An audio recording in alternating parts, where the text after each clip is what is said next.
Welcome back to my channel. So for today's episode, bibigyan ko kayo ng tips kung ano yung mga dapat gawin pagdating sa German Embassy.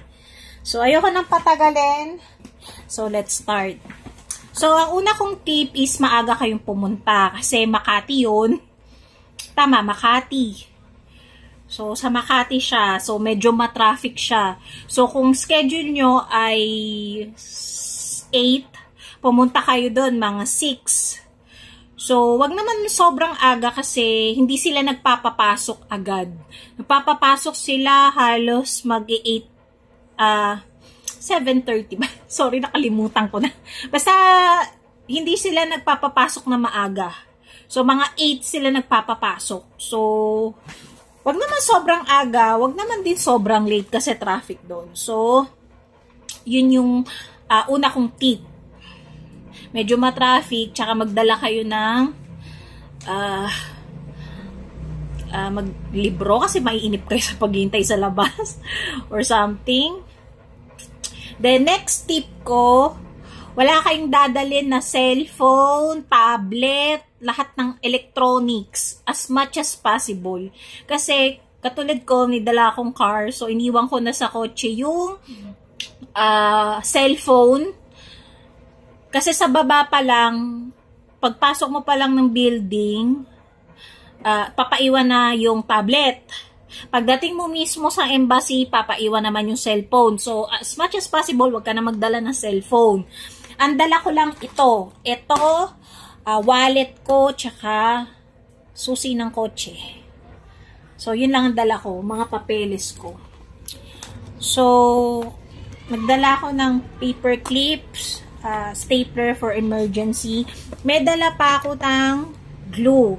Kaya lang hindi na kailangan tong glue na to kasi may glue na sila doon. So, for starters, yung glue, sumabog siya doon sa papeles ko. Nabasa yung papeles ko, in fairness. Nabasa yung papeles ko. So, ayun na yung nangyari. So, ito lang yung dala ko talaga. Ito talaga yung para sa, para sa embassy. Ayan. Sobrang kapal kasi tigta-3 copy lahat. So, ito lang yung binalik sa akin. So, lahat ng mga sobrang papel, ibabalik sa inyo. So, look how cute my paper clips is. So, una, yung form, application form, for spouse or reunion visa. So, nung 2 kopya to, so, basahin nyo na lang yung mga requirements. 2 kopya to, sumabog yung glue dito sa isang kopya. Sabi ko, yung sumabog na glue, yun yung kinuha. Yung maayos, hindi kinuha. So, may picture dito. Tinanggal ko na kasi sayang picture. So, ayan. Ito yung mga papeles na hindi nila tinanggap. Hindi nila kinuha. So, ano pa ba? So, ito yung mga papeles na kailangan nyo.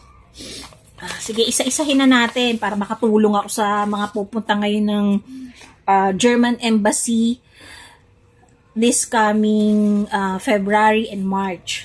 So, una, i-glue yung picture mo. Kasi nakalagay dito sa form, please do not attach the picture. So, dito may mababasa kayo na don't attach, don't So, dun nyo siya i-glue sa embassy mismo. Meron silang sariling glue doon. Kaya wag ka na kayong magdala ng glue, sayang. Pirmahan nyo application form. So, pipirmahan nyo yung application form nyo, nandito siya. So, dito sa dulo. So, dito ilalagay nyo Makati, date, then pirma. Okay? O, next. Next step. So, yung passport nyo din. Yung passport, pirmahan nyo na yung passport nyo doon. So, yung passport, ayan, dito nyo pipirmahan. Third, you have to remove your documents from the envelope. Ipapasa nyo ng ganito sa, ipapasa nyo ng ganito siya sa, doon sa nag-i-interview. So, yun. Papasa nyo ng ganito siya. Huwag yung naka-paper clips na siya. Huwag kayo mag-i-stapler ng mga papeles. Okay? Kasi tatanggalin. Ayan, you have the document unstapled. You have segregated the documents to 2 set. So, yung isa, original, lahat. Yung second, photocopies ng lahat. You have prepared the payment exact amount. So, 5,000 yung dala ko. So, 4,700 something. So, parang 5 piso, 10 piso lang yung sukli ko. So, magdala kayong barya kasi walang pagbabaryahan doon. When your number is called, hand in over your number card, your passport, 1 extra photo, and arranged documents. As bibigay nila to sa inyo. So, sa family reunion, nandito ko, family reunion application form, dalawang copies. Pinakamahalaga, birth certificate. So, meron akong kasabay doon, wala siyang birth certificate. So, pinabalik siya. So, meron naman online, mag-search na kayo. Kailangan nyo ng birth certificate, marriage certificate with apostille if married outside of the Philippines, Senomar, PSA Index Certificate, CRS Form number 4, Senomar or number 5, SEMAR. A1, Language Proficiency Exam. So, ngayon yata, hindi na required sa family reunion ang A1. Depende sa application ng husband nyo doon.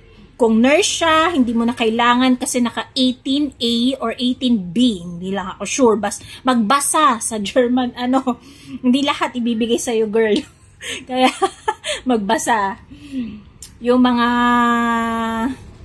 exempted dito sa A1 language. So, ako, kahit hindi ko na kailangan, kumuha pa din ako, di ba? Mabait na bata. Masunurin. Kumuha pa din ako A1. And thank God, pumasa ako. Then, copy of your spouse residence card, biography page of valid passport. Ito pa, huwag kayong pupunta doon nang wala kayong photocopy ng passport ng asawa nyo o kung sino man yung pupuntahan nyo doon. Kailangan ng photocopy na ulit. Kailangan ng copy nyo ng passport ng husband nyo or ng pupuntahan nyo doon. Kasi may nakasabay ako, wala siyang photocopy ng passport ng pupuntahan niya doon. So, kailangan yun, valid ID and passport ng pupuntahan mo doon. Okay? Reunion visa, please follow. Clear copy of valid resident permit, application fee, ayun. For marriage visa, kung gusto nyo malaman, marriage visa, kunyan, papakasal kayo doon, application form, PSA, birth certificate, form 11-212, Anmeldung der Eheslizung, A1 language, formal declaration, copy of fiance's residency, travel, health insurance of 90 days, application fee to be paid at the counter. So, ayan. Tapos, pag hindi na to applicable masyado, yung to follow, walang ganito doon. Pag kulang ka ng papel, pababalikin ka. Walang ganon.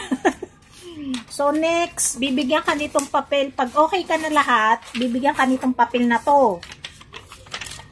Ito pala ako, 75 euro. So, 4,490.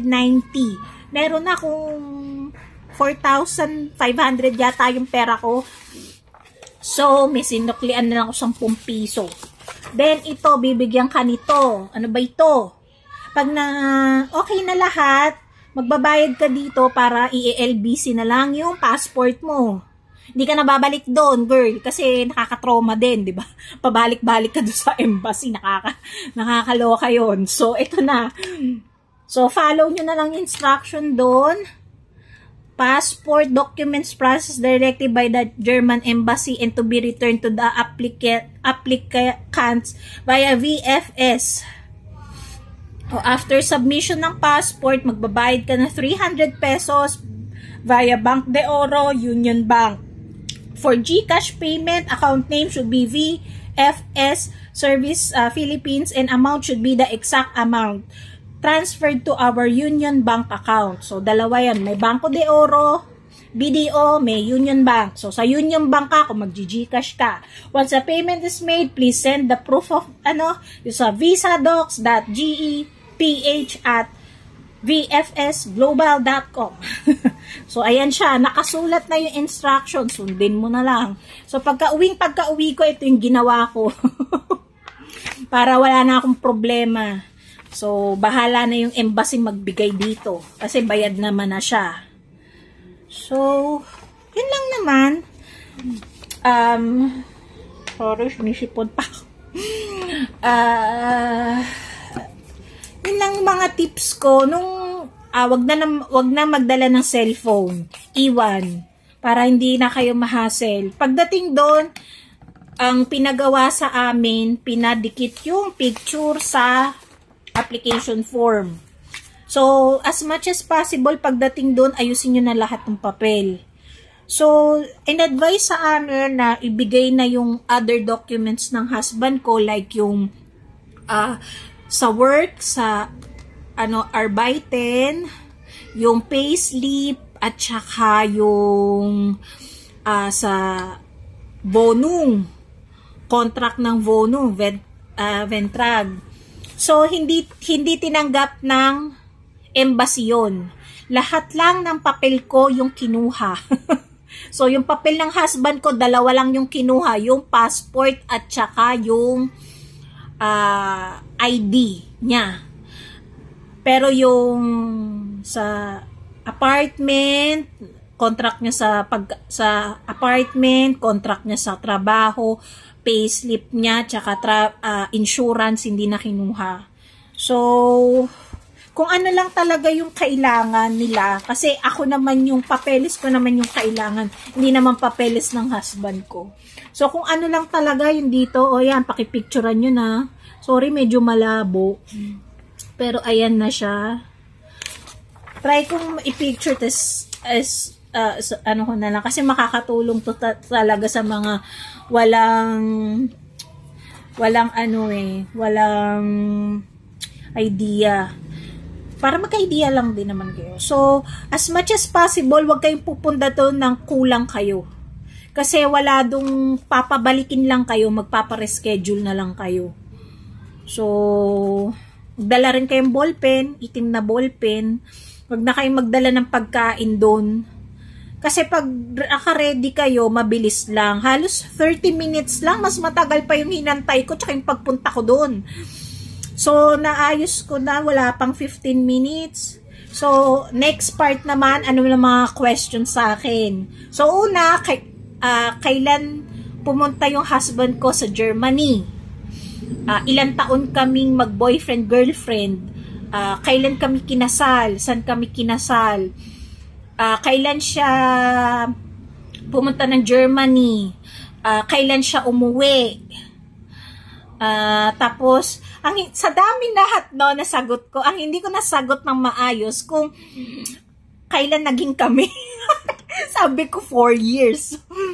So 4 years, ang sabi niya, kasi kinasal kami 2017, di dapat 2012, mga 2012, sabi niya 2010. So, medyo naguluhan siya. Tapos paulit-ulit. Pero nung sinabi kong kinasal ako sa ganitong church, ganitong kung saan, hindi na siya nagtanong nun. Kasi hindi naman, totoong-totoo talaga na married talaga ako bago pumunta yung husband ko papunta doon. Hindi to marriage for convenience. Na kami, 6 years na kaming kasal bago siya nakarating ng Germany. So, siguro naman, hindi naman to, So, yun lang mga tips ko. Wag nang magdala ng cellphone. Alamin yung mga detalye. Mag-refresher course kayo ng husband nyo or ng asawa nyo kung kailan kayo naging mag-boyfriend, saan kayo kinasal, kailan siya umuwi, kailan siya pumuntang Germany, anong trabaho niya doon. Yung mga ganong effect para pagdating doon, dire-diretso lang yung sagot nyo doon. So, that's it. That's my video. Ayoko nang patagalin. Picturean ko na lang. Flash ko na lang dito sa last part para hindi magulo. At again, thank you very much for watching. See you again next time. Ciao!